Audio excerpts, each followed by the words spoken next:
कहानी की शुरुआत में हम जेसन नाम के एक आदमी को देखते हैं जो एक हिटमैन है और वो पैसों के लिए लोगों की जान लेता है। जेसन यहाँ पर जिस आदमी को मारने आया है वो उसे दूरबीन से देखने लगता है। दरअसल वो जिसको मारने आया था वो एक बहुत ही बड़ी टॉयज कंपनी का मालिक था और उसके पास काफी पैसे भी थे। हम देखते हैं कि उस आदमी के हाथ में एक खिलौना होता है जिसको वो रेडी कर रहा था। वहीं जेसन अपने चेहरे पर मास्क पहनकर उस आदमी को मारने के लिए बिल्डिंग के अंदर जाने लगता है, लेकिन बिल्डिंग के बाहर कुछ गार्ड्स होते हैं जो उसे रोकने की कोशिश करते हैं। लेकिन जेसन एक एक करके उन सभी को मारते हुए सिक्योरिटी रूम तक पहुंच जाता है और वहां पहुंचकर वो सभी कैमरों को ऑफ कर देता है। इसके बाद वो अपने चेहरे से मास्क उतारकर उस कंपनी के मालिक के पास पहुंच जाता है, जिसके बाद वो उसे शूट करके वहीं पर मार डालता है। आगे वो उस खिलौने को उठाकर देखने लगता है जो एक फेरी थी और इसको इस टॉय कंपनी के मालिक ने अभी अभी तैयार किया था। इसके साथ ही उसे वहाँ पर एक टूटी हुई तस्वीर मिलती है जो उस आदमी की माँ की थी। उस तस्वीर के नीचे कुछ लिखा भी हुआ था, लेकिन जेसन उस पर ज्यादा ध्यान नहीं देता। आगे जेसन उस फेरी को लेकर प्लेन में बैठ जाता है और वापस अपने घर आने लगता है, जिस दौरान वो अपने क्लाइंट को मैसेज करके बता देता है कि मैंने उस आदमी को मार दिया। आगे एयरपोर्ट पर आते ही जेसन देखता है कि जिस आदमी को उसने मारा था उसकी खबर सभी न्यूज चैनल्स पर फैल चुकी थी। इसी दौरान जेसन की नजर एक लड़की के खिलौने पर पड़ती है और ये दिखने में बिल्कुल वैसा ही खिलौना था जैसा कि उसने उस आदमी के घर पर देखा था। अब ये देखकर वो थोड़ा हैरान हो जाता है, लेकिन फिर वो इस पर ज्यादा ध्यान नहीं देता। लेकिन जब उसकी नजर और लोगों पर जाती है तो उनके हाथों में भी वैसे ही खिलौने थे, जो कि बहुत अजीब बात थी। आगे जेसन अपने घर पहुंचता है और उस फेरी को अपने घर में रख देता है जो वो उस आदमी के घर से लाया था।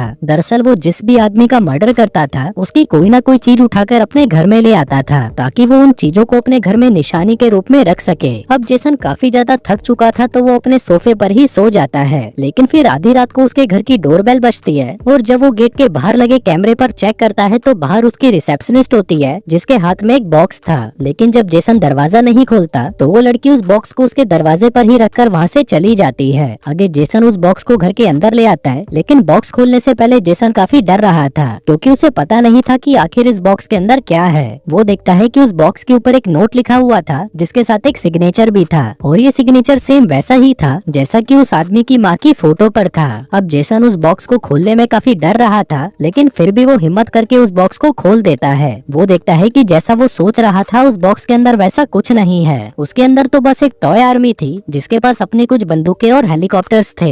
इसके बाद जब जेसन किचन में होता है तभी वो टॉय आर्मी वाला बॉक्स अपने आप नीचे गिर जाता है। अब ये देखकर जेसन काफी हैरान हो जाता है क्योंकि उसने तो बॉक्स को ठीक से रखा था तो वो नीचे कैसे गिर गया। आगे जब जेसन उस बॉक्स के पास आकर देखता है तो उसे पता चलता है कि उस बॉक्स के अंदर से टॉय की आर्मी गायब है। ये देखकर वो और भी ज्यादा परेशान हो जाता है, पर तभी उसके घर में काफी अजीब चीजें होने लगती हैं, जैसे उसके घर के पर्दे अपने आप ही हिलने लगते हैं और उसके घर की लाइट्स अपने आप ही ऑन ऑफ होने लगती हैं। तभी जेसन की नजर अपने घर की केबल पर जाती है जो किसी ने काट दी थी। अब जेसन ये सब समझने की कोशिश कर ही रहा था कि तभी उसे पैर पर कुछ चुभने का एहसास होता है। आगे जब वो ये चीज निकाल कर देखता है तो ये वही हथियार था जो उन टॉय आर्मी के सोल्जर्स के पास था। इसके बाद वो जैसे ही अपने टेबल के नीचे झांकता है तभी वो टॉय आर्मी उसके चेहरे पर गोलियों से हमला कर देती है, जिससे वो पीछे हट जाता है। इसके बाद वो टॉय आर्मी जेसन की तरफ एक छोटी सी मिसाइल छोड़ती है जो कि उसकी टांग पर जाकर लगती है और इस मिसाइल से जेसन की पैंट में आग लग जाती है। अब जेसन उनसे बचने के लिए जल्दी से वॉशरूम में घुस जाता है और तभी वो देखता है कि उसकी टांग में बहुत ज्यादा चोट लग चुकी है और इसके साथ ही उसके चेहरे पर भी बहुत सारी छोटी छोटी गोलियां लगी हैं। आगे जेसन उस वॉशरूम के अंदर से ही एक मिरर का इस्तेमाल करके उस टॉय आर्मी को देखने की कोशिश करता है और तभी वो देखता है कि वो टॉय आर्मी उसके घर में अंधेरा करने के लिए उसकी सभी लाइटों को डिस्ट्रॉय कर रही थी। वहीं एक सोल्जर जेसन को उन्हें देखते हुए देख लेता है, जिसके बाद वो उस मिरर के ऊपर हमला कर देता है और उस मिरर को तोड़ देता है। तभी जेसन गुस्से में अपनी एक गन लेकर बाहर आता है और उन पर गोलियां चलाने लगता है, लेकिन वो जितने भी सोल्जर थे वो सभी सोफे के नीचे छुपे हुए थे और वहीं से ही वो जेसन पर हमला भी कर रहे थे। तभी जेसन भागकर अपने कैबिनेट में से एक बड़ी सी गन निकालता है और उन सोल्जर्स पर लगातार गोलियां चलाने लगता है, जिससे वो टॉयस आर्मी शांत हो जाती है। तभी इसी बात का फायदा उठाकर जेसन सोफे के सारे कुशन हटा देता है और उस सोफे को गोलियों से छलनी कर देता है, जिसके बाद वो सोफे को पलट देता है और देखता है कि बहुत सारे सोल्जर्स मारे जा चुके हैं और जो सोल्जर्स जिंदा बचे थे वो अपने साथियों की मदद कर रहे थे। वो उनको अपनी जीप में बिठाकर यहाँ से भागने की कोशिश करते हैं। अब ये सब देखकर जेसन को अपनी आंखों पर यकीन ही नहीं होता।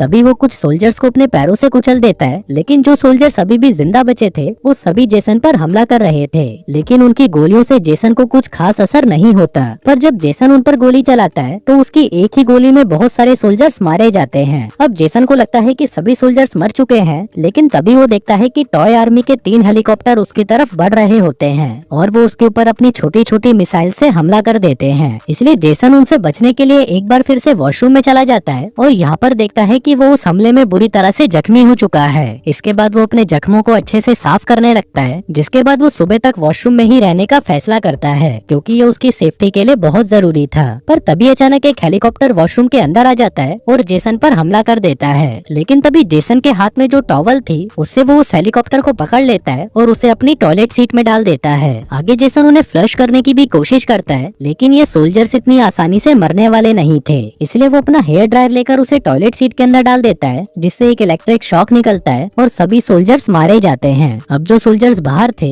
वो वॉशरूम के अंदर एक चिट्ठी फेंकते हैं जिस पर सरेंडर लिखा होता है। अब जेसन उनकी समझदारी को देखकर बहुत हैरान था कि ये खिलौने की आर्मी ये सब कैसे कर सकती है। तभी जेसन भी उन्हें रिप्लाई देता है और उन्हें सरेंडर करने से मना कर देता है। इसके बाद जब वो टॉयलेट के बाहर देखता है तो उसे पता चलता है कि टॉय आर्मी उस पर हमला करने के लिए टैंक तैयार कर रही है। अब इससे पहले कि वो कुछ समझ पाता, सोल्जर्स उस पर टैंक से हमला कर देते हैं, जिससे उसके वॉशरूम का दरवाजा टूट जाता है। वहीं जेसन अपनी जान बचाने के लिए खिड़की से बाहर आ जाता है, लेकिन वो यहाँ से भाग नहीं सकता था क्योंकि ये 14th फ्लोर था। इसके बाद जेसन धीरे धीरे बालकनी तक पहुँचने की कोशिश करता है, पर तभी एक और हेलीकॉप्टर वहाँ पर आकर उस पर हमला कर देता है, लेकिन जेसन के हाथ में एक गन थी, जिससे वो जैसे ही उस पर फायर करता है वो हेलीकॉप्टर वहीं पर क्रैश हो जाता है। दूसरी तरफ बाकी के सोल्जर्स अपनी गन जेसन की तरफ पॉइंट करके उसके अंदर आने का इंतजार कर रहे थे, लेकिन तभी जेसन दूसरी तरफ से अंदर आ जाता है और उन्हीं पर ही हमला कर देता है, जिसमें टॉय आर्मी के कुछ सोल्जर्स तो वहाँ से भागने लगते हैं, लेकिन वहीं बहुत सारे सोल्जर्स अभी भी उस पर हमला कर रहे थे।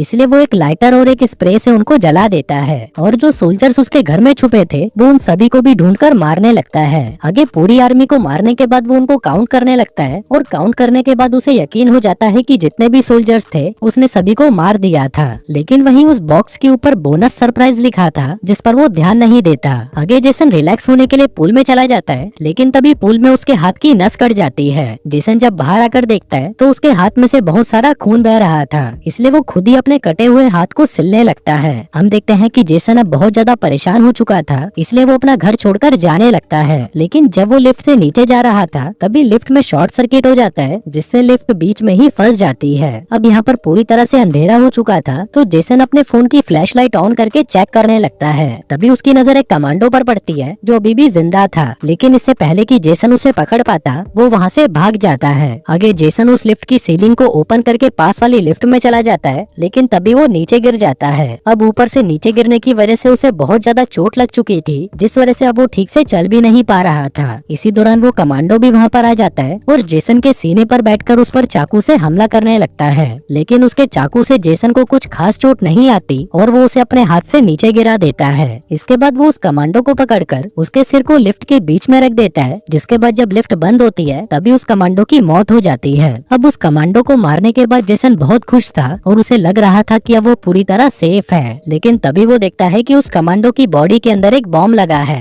अब इससे पहले कि जेसन वहाँ से निकल पाता वो बॉम्ब ब्लास्ट हो जाता है और जेसन की मौत हो जाती है। इसके बाद हम देखते हैं कि जो फेरी जेसन अपने घर पर लेकर आया था वो उसके मरने की खुशी में डांस करने लगती है। और दोस्तों इसी के साथ ही ये कहानी यहीं खत्म हो जाती है।